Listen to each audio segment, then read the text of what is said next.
Hi all, my name is James from James Beckman Music, and this video is a bit about the idea of soloing. A lot of guitarists like to solo. It's kind of something we sometimes do. It's going to be quite a traditional 12-bar blues today. Thinking of some ways you can kind of reset your soloing brain to make it a bit more interesting. So you get your guitar on, get yourself ready to play, and here we go. Now, I remember when I was younger and I was first kind of learning to solo, I used to love sitting there, putting a 12-bar blues backing track on and whittling away, just playing as fast as I could. I thought it was great. It's like, yeah, I'm amazing. But if I could go back and listen to that now, I bet it sounded absolutely awful. I bet it was out of time. I bet it was so kind of like, you know, really unsubtle, really ungraceful. So we're going to look a little bit about something I like to call rhythmic stencils. Now this does kind of trap you down to playing very specific rhythms, but it's kind of good really just to kind of give you a bit of a reset. If you find your soloing is getting a bit of a rut, I find that a lot, then hopefully this will help. So the idea is, remember those kind of stencil things you used to use as a kid to kind of draw around, used to draw your kind of letters and stuff in there? It's a bit like that, but with rhythms. So we're going to play some 12-bar blues, but we're going to really stick rigidly to specific rhythms within a kind of stencil framework. Okay, here we go then. So for this example, we're going to be in the key of A. We're going to use an A blues backing track, very standard, very traditional. We're going to kind of use, I'm going to kind of play around with 3 scales. So your first one's going to be an A minor pentatonic, nice and simple. We're also going to add the blue note in there to make it blues scale. I might also add a few little bits of Dorian in there as well, especially that major 6th, the F sharp. Okay, so they're the kind of 3 scales we're going to use throughout this whole stencil.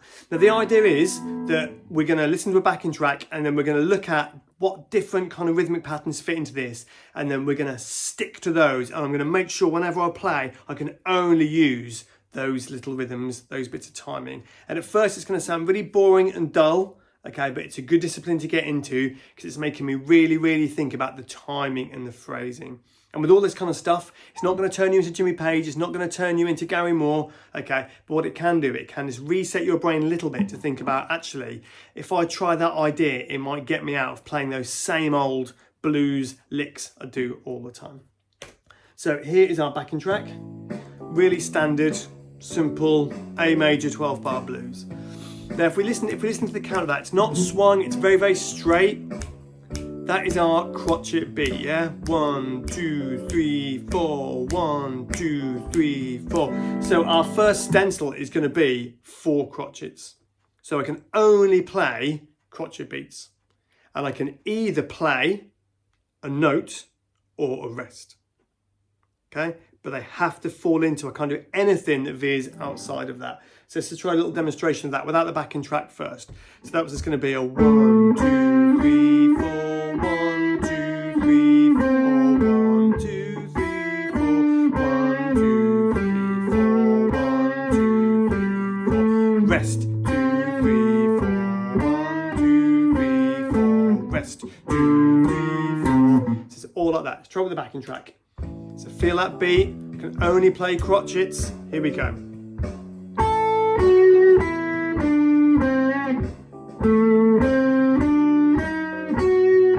Rest, 2, 3, 4, 1, 2, 3, 4, 1, 2, rest, 4, 1, 2, 3, rest, 3, 1,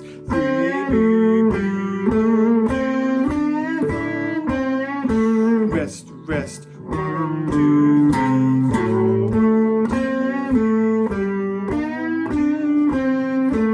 3, rest, 3, etc. You get the idea. I'm literally just playing on those crotchet beats. Again, it don't sound great, it's a little bit dull, it's a little bit boring, it's very formulaic, but that's the whole point. I'm locking my brain in to feel those crotchet beats, yeah? I could play 4 throughout that, rather than just going off on whatever I fancy. I'm being really strict with myself on that. Okay, let's try quavers then. So quavers is going to be, so it's going to be 1 and 2 and 3 and 4 and bum bum bum bum bum bum bum bum. So try with quavers. Same thing, just quavers. Rest.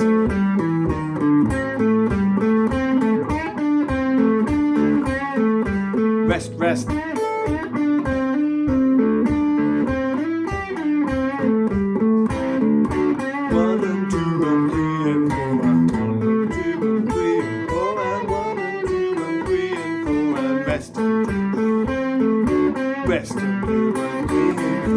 Etc, etc, yeah? So same kind of stuff. So it's starting to sound a little bit more interesting now, having those quavers on there. Just playing around with those scales, completely making it up. But the one thing I haven't got to worry about, the one thing I haven't got to be creative with is the rhythm, because I've got this stencil of just those quavers.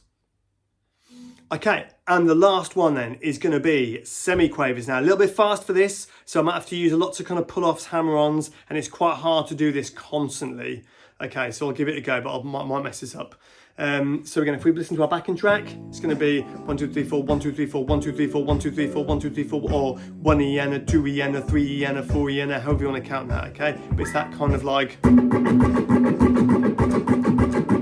maybe lots of pull-offs.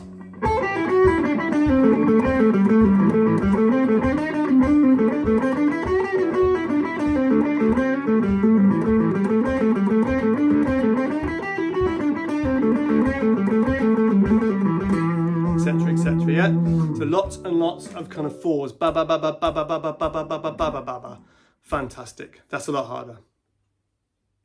Now, this is where the key lies to it now, okay? They sound very formulaic, but they're good as warm-ups, just to get your time in, get you thinking about those beats, okay? But now we're going to give ourselves a bit more of an interesting stencil. So we are going to give ourselves a stencil that is crotchet, quaver, quaver, 4 semi-quavers, quaver, quaver.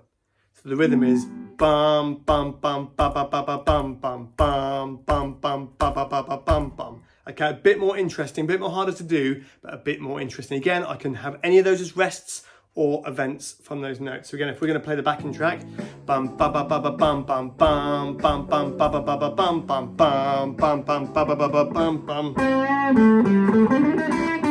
Bit more interesting, yeah? Dum dum da da da da dum dum, etc. Beep beep bum bum bum bum.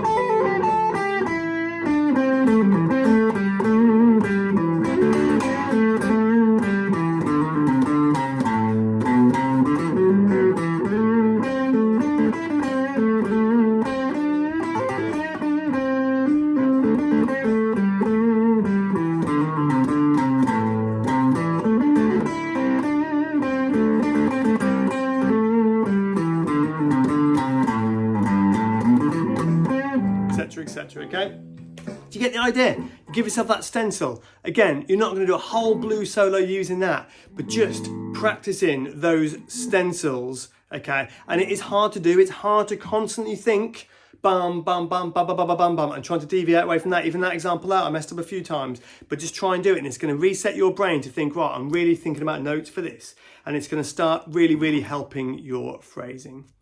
Okay, so enjoy, have a play along, try those out. You can experiment loads with that. You can make it a bit easier. You could make it crotchet, crotchet, quaver, quaver, crotchet. Might be a bit easier. You could start adding triplets into it. You could be like a 1, 2, ba ba ba bum, bum, bum, ba ba ba bum, bum, boom,